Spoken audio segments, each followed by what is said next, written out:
Centimetre অথবা millimetre বাইর করতে হয়, তাহলে আমার এখন দুইটা সূত্র জানতে হবে।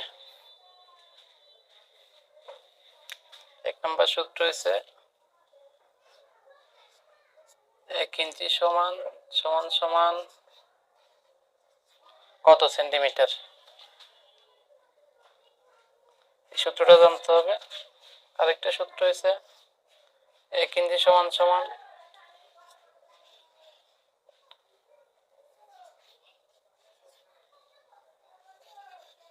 কত মিলিমিটার। তাহলে আমরা আগে শিখি 1 সেন্টিমিটার সমান হচ্ছে 2.54 সেন্টিমিটার।